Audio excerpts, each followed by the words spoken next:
Welcome to the Leaders of Lasting Impact podcast. I'm Matt Pohl, your host. Today, I'm pleased to be joined by Edith Onderick-Harvey. Sorry about that. She is the managing partner of NextBridge Consulting. Edith, great to have you on today. Good to be with you, Matt. Yeah, we had connected, I think, through LinkedIn, and we saw that you're really passionate about small, mid-sized businesses, and that's really what we're about here at the Rewild Group and about on this podcast. So we wanted to have you on just to introduce you, have more people get to know you.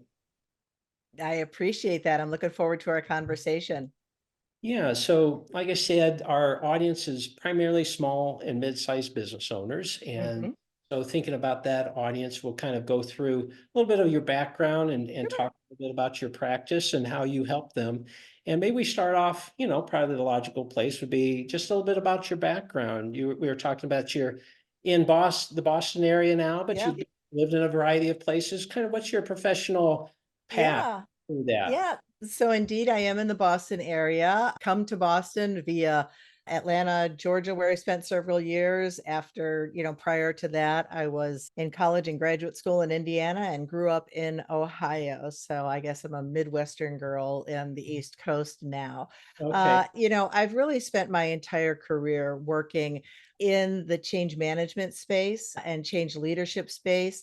Very passionate about organizations, about making them great places to work, about really helping clients when they get to key inflection points and helping them to look at what they have on their plates today, look at their priorities today and execute against that, while also getting ready for what's coming next, which I think is one of those really key things that small businesses and mid-sized businesses think about, because they're generally on some level of a growth trajectory. What they look like today is not necessarily what they're going to look Right. like tomorrow.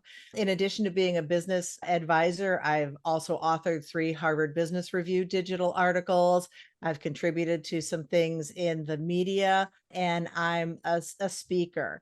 So, as I talked about, I started in this change space way back in the early 90s, before anybody was ever really thinking about it or heard about it. And so I've really seen the nature of change and how it happens and how people respond to it, Right. and business itself evolve over that time. And I really find small and mid-sized business leaders an exciting group to work with, because they tend to be the real drivers of change and innovation in the marketplace. Yeah, that makes sense. When a business gets so big, trying to change that, there's a lot of momentum that kind of keeps it at kind of stasis, uh, Yeah.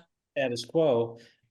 Early in your career, did you have any kind of a functional focus, in a particular functional area of business, or have you been kind of in the change management for most of your career? Yeah. So interestingly, I started my career in consulting. So Okay. I was with a boutique firm originally, and then I joined one of what at that time was the Big Eight. They're now the Big Four.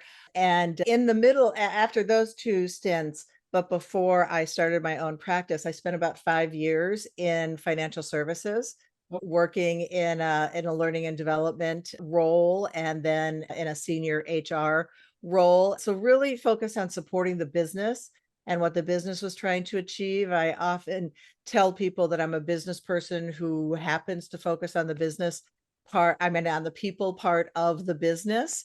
And, so when I, came around to putting out my own shingle and, starting my own small business, the core of it is really about people and about teams and about the organizations that they work with. okay. Which of the big consulting firms were you with? So back in the day when I was there, it was Anderson Consulting. It's now Accenture. Yeah, no, I was with Arthur Anderson Oh, for okay. 6 years of my early career. So Yeah. Yeah. Were you with the Arthur side or the consulting side? Arthur side, Yeah. I was Yeah. especially group called litigation consulting. Hmm. So I wasn't in their main practice areas of tax and audit, but in Yeah. what economic and financial consulting, I think is, Yep. they were always changing the names, right? So Yeah. Yeah. Yeah, when I joined the firm, they were just, again, systems integration was really their focus on the consulting side. At that right. time, that's what it was all about. People were automating so many things and Right. had so many systems. And so it was systems integration. And they had this new practice called change management. And I was part of that. That's awesome. Yeah, I remember that practice starting to get stood up and stuff. So, yeah, it's a small world for sure. Yeah, absolutely. Okay, so you've been in this business consulting advisory role for a large part of your career. Hmm. What do you think is attractive to you about being in that role as opposed to more of a functional expert? Why is that? Uh, Yeah. I Yeah. So, I think it goes back to what I was saying about, I'm a business person at heart, who happens to focus on the people side of it. right, And so I think there's a couple of things. So first is just the breadth and depth of what you're able to work on and achieve in an organization. I found at times that, being in a staff role, in a functional role, that we were a step away from the business. And it felt like, sometimes there were walls and barriers put up or assumptions made about, just how much we knew or cared about the business and all the things that go into that. And so, that advisory point of view came to me, again, looking at clients, coming from a philosophy similar to yours. I remember having a conversation way back in my Anderson consulting days with some colleagues, and we were talking about, kind of what our passion was, what we were all about. And I remember saying at that time that, I was really about thinking about how people can be working inside great cultures, that they could have the capabilities that they needed, that with great leaders, because people spend more time at work than just about anywhere else. And right, why shouldn't it be the absolute best experience that they can have? And that was a little radical at the time, again, in the environment, because yeah, that's when, systems were all about what was making companies competitive, and it was who had technology, et cetera. And, I said to my colleagues, I said, at some point, technology is going to become a commodity. Everybody's going to have it. Little did I know that, we'd be carrying it around in our pocket and right. that we'd all be able to access it via the cloud. But, I said the thing that was really going to keep companies competitive was their people, and how they are able to allow their people to bring the absolute best that they can to the work that they do. And so now, move this ahead to 2024, and still seeing the same thing and still believing the same thing in the way I approach my business advisory work. Yeah, yeah, and like you said, that's consistent with the Rewild group where Mm. we see that kind of our phrase is work matters, make it Yep. exceptional. So we're all about creating more exceptional workplaces for the same reason, right? So much of how you grow. I just think of all the things that my work has forced me to learn Mm, that given other options, I probably would have never learned that. I wasn't, and especially as a business owner, you're just forced to learn all kinds of things that you never mhm, really knew about or cared about, but now you mhm, but even at the employee staff level, they are work is creating an environment, kind of a pressure tank that is forming them into something that's stronger, better, brighter, more mhm, valuable than what they would be just sitting on the couch. And to be honest, that's one of my concerns about AI is do we eliminate this human process of, mhm, well, if AI takes care of all the easy things, well, it's the easy that allows you to do the intermediate, that allows you to do the advanced, that allows you to do the expertise level, right? And if yeah, you knock out that first level, do we create a negative effect on that learning? mhm, So anyway, yeah. I'll Yeah, get off. no, it's so true. And the whole idea of, learning and being pressure tested, if you want, Yeah, breaking out of your comfort zone, learning new things. I think that's even more important now, than it was back in the day when we started our careers, because things are moving so quickly, right? You brought up the AI example. 18 months ago, none of us were talking about AI. Now it's all we talk about, and the impact it's going to have, and what it's going to do to just what you're saying, the workforce, how we're the two of them going to, be together and grow together, and all of those challenges. And when you think about it.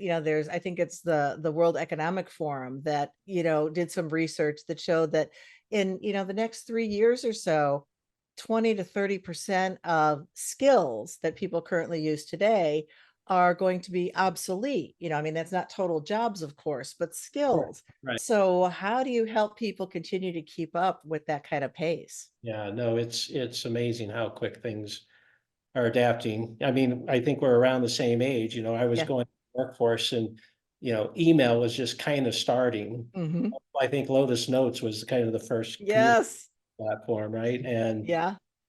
but yeah, what we've seen change. What do you think of the businesses that you work with? Mhm. I'm sure there's a variety, but can you tell me a little bit about the sizes of businesses that you work with? Maybe do you have any industry focuses Sure. or give us a sense for that?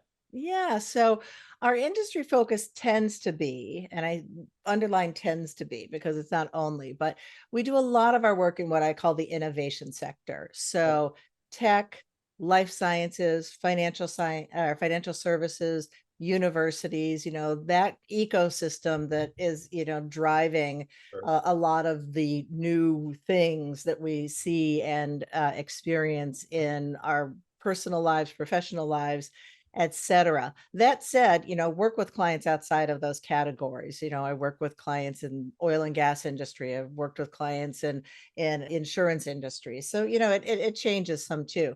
The size tends to be around 300 people and up. Again, have worked with smaller than that and a little bit more on the larger end. So, for example, last year I worked with a client that just prior to us working with them scaled from being a 150-person company to a 600-person company over the course of about 18 months.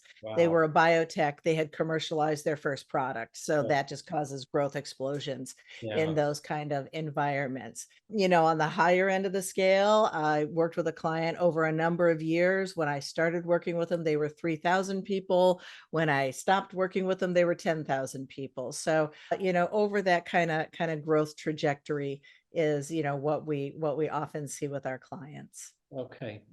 When you look at your clients, I'm sure there's a variety here, but are there common themes that you hear from your clients that when you hear that kind of a challenge or whatever it is, that you say, okay, you're in my sweet spot. This is Mhm. this area I know I can help you with. Mhm, mhm. Yeah, so I think, one of the key commonalities amongst our clients is that they are at a key inflection point. Okay. So they've experienced rapid growth. They're in the midst of a strategic shift. They're experiencing disruption or changes in their marketplace. They're post merger acquisition. And when this is happening, it's usually at a point where they're moving from a startup or early phase company into, a more quote unquote mature Right. business model. And even with that early phase startup, I mean, I've worked with clients that have been around for 15 or 20 years that are still in that, what you might look at and say, oh, this is sort of an early stage company, not because of how long they've been around, but because they've been, sort of maintained a size, been in a particular product area, haven't grown too far beyond that. And now because they've shifted a strategy or because they've decided to do an acquisition or something, they're moving out of that phase into, sort of a next phase of development Okay. for a company. So, what tends to be common in that spot is that the way they're working, the way they're leading is no longer working for them. Right. So, for example, I worked with a company in 2022 where they had an organization structure that wasn't working for them Right. anymore. They had changed their strategy, they had shifted the kind of work that they were doing. They were a research organization, so they tended to do a lot of funded research, et cetera. And they were changing the way they were getting their funding, they were changing the way they were approaching their programs and projects. So what they were experiencing was this need to restructure so that they could become more agile and move across these different kinds of programs and projects that they were going to have now. And so what that meant was they needed to think of some roles in the organization differently.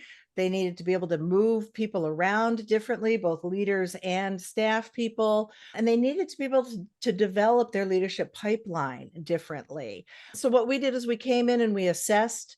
We looked at what their new strategy was. We got a deep understanding of that. We looked at how they currently were structured, how they currently worked, how they were staffing their programs and projects.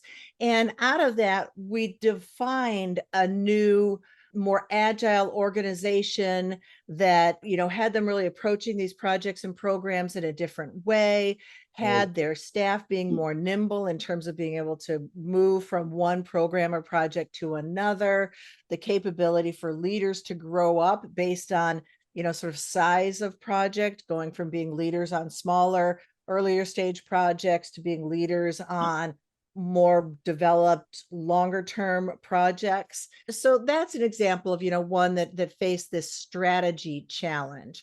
Another common one is as they've grown, and you see this in small companies, you see it in medium-sized companies, you see it in large companies. They begin to grow. They need to expand the number of leaders they have in the organization. They promote really talented individual contributors.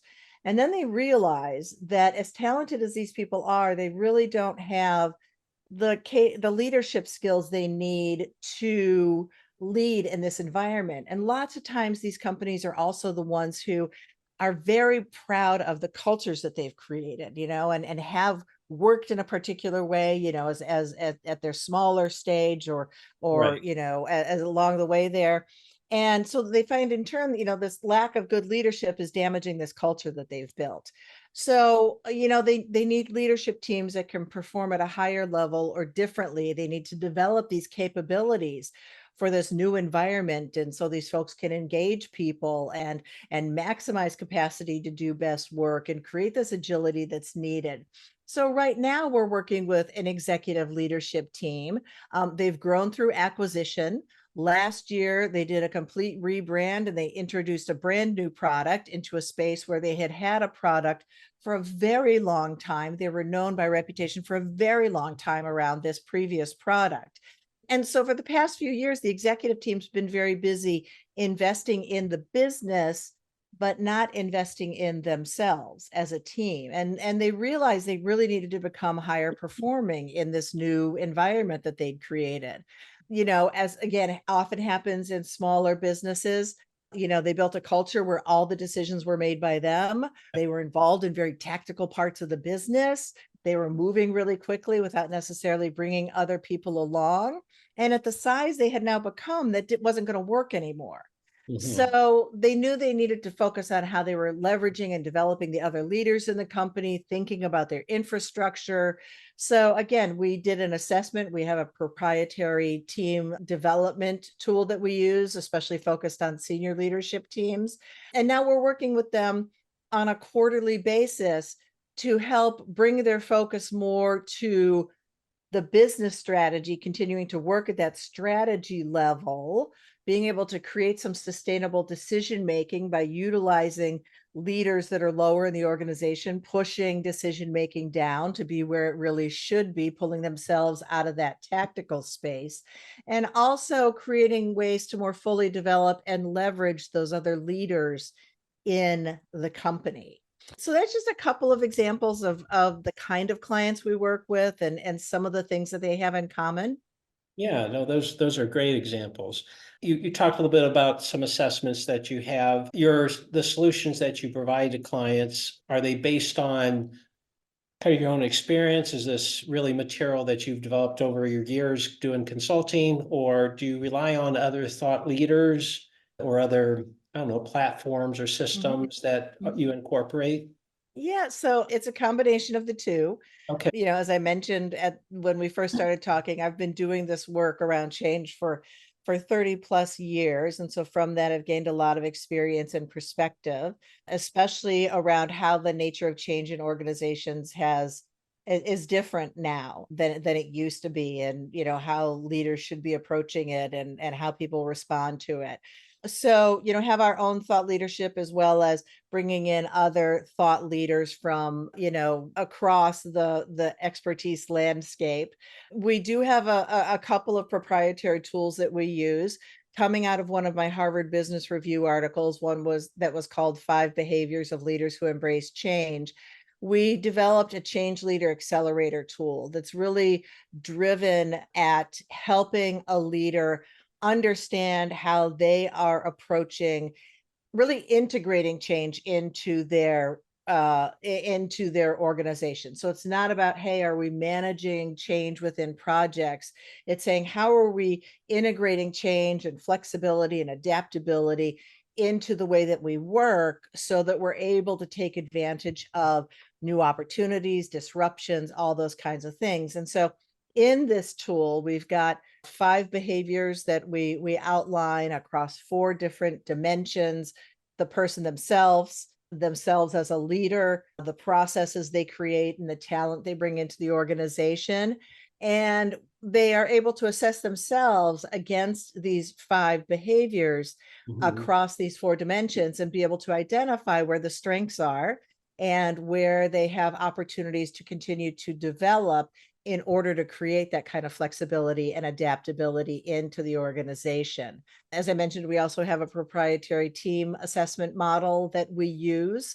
And then I use, packaged assessment tools that are out there as well, 360 assessments and personality preference tools and conflict resolution tools and, those kinds of things as well. So we try to bring together the best of what's there, both our own work as well as the work of others, to really deliver the best service and best value that we can to our clients.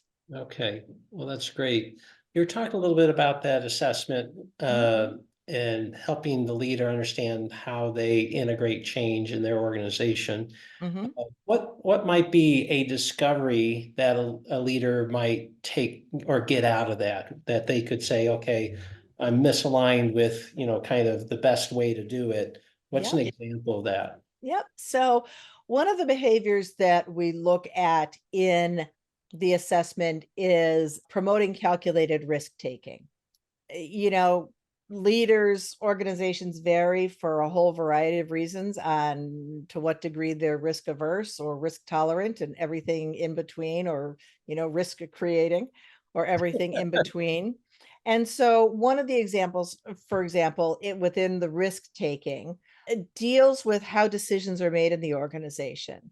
And so, a leader may find that, yes, I want my people to be less risk averse, and I want them to step out more, and I want them to do some things differently. But they maybe are not delegating decision down into the organization so that people can actually experience that situation where they have to take a risk, where they have to make a decision. If every decision is rolled up to you and you make the final decision, there's not as necessarily as much opportunity for risk taking as there might be. And so, they can get insight into something like that. Another one could be around another indicate behavior that we talk about is creating a clear, compelling purpose, helping people identify that big why about why they're there, why, we need to be adaptable as an organization, why we are doing, what we're trying to achieve, and might find that they're personally really good at that. They have a really clear purpose for themselves. They have a really clear purpose for the company. They see how the two of them integrate together. Right, However, they haven't uh, been doing a very good job of sharing that organization purpose with other people in the organization. They're not really clear about what the purpose is of the people who work in their organizations, or what drives them, what motivates them, what's important to them. right, And so they have a more difficult time creating alignment around that. And we know that purpose is one of the things that, when you look at engagement and when you look at motivation, is a long-term engagement and motivation driver. And right, so, when you have that and you're able to connect to that, you're going to be retaining people more. People are going to be more highly engaged in their work. So they're going to most likely be putting out higher effort around the work, creating better results, wanting to grow with the organization. So that's the kind of thing that they can see when they take the assessment. okay, perfect. We're kind of coming to the end of our time together, but Mhm. I would this is kind of a hard question, but if you're sitting across the table having coffee with a Yeah. business owner, Yeah. and what kind of general advice, something that you see many business owners, either they're struggling with or something that you've seen really be helpful for CEOs across the board? Yeah. Is there any word of advice or wisdom that you could share? Yeah. So you're right. This is a tough one, but I think there's a couple of things. I think when you're especially looking at smaller businesses, and into the mid-sized businesses as well, like that client that I mentioned before, people are working a lot in the business, right? Keeping it growing, serving clients, bringing new products online, investing in the technology that they need, all those kinds of things. And they need to take time to step back and work on the business. Okay. To continue to look forward and continue to think about where do we need to be? What do we need to do to get there? What are we trying to achieve here?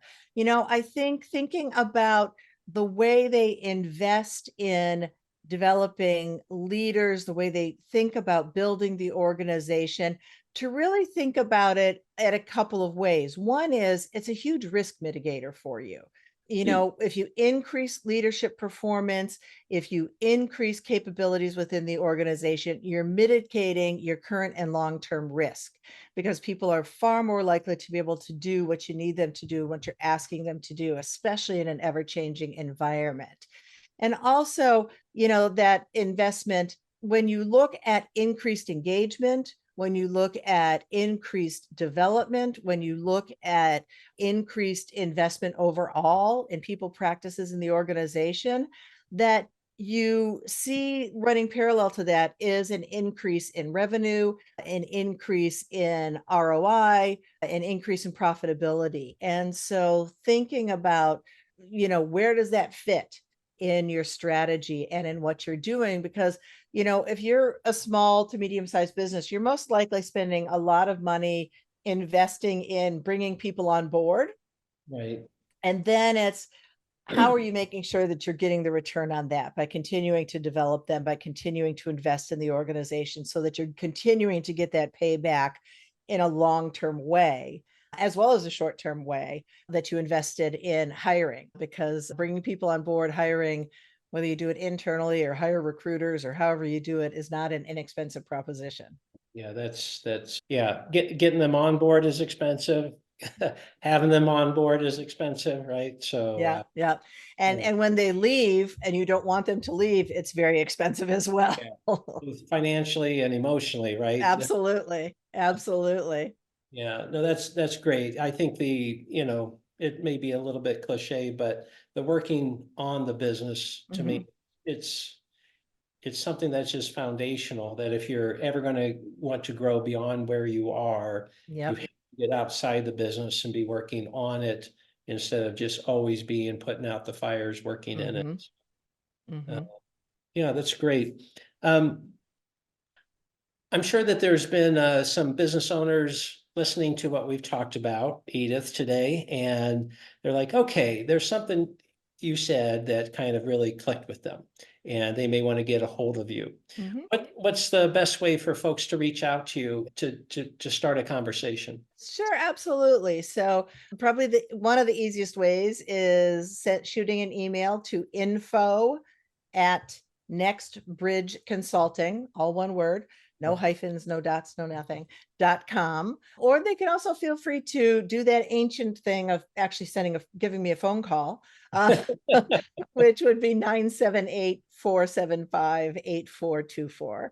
Okay, great. We'll put those details in the notes of the podcast so folks can do that. Again, the website is nextbridgeconsulting.com. You can go there, get some basic information, and use the contact page there as well. So, Yes. Edith, we really appreciate you spending a few minutes with us today and just kind of sharing how you're impacting businesses and having a lasting impact on those organizations as you help them navigate, like you said, those inflection points as they're going through growth. And that's a real big part of what the Wild Group focuses on as well, is just understanding that as your business grows, it changes. And if Mhm. you don't understand those changes, a lot of times you can hit a dead end. Yep. You can fall backwards. You know, there's a lot of things that can happen if you're not aware of that. So, Mhm. okay. Well, Edith, thanks again for being our guest. I want to also let our audience know that we really appreciate you joining us today. And we hope that you've gained some new insights, some new ideas, and that if Edith has really kind of struck a chord with you, that you can reach out to her. And we hope that you'll join us again for the next episode of Leaders of Lasting Impact. And we wish you well. Goodbye.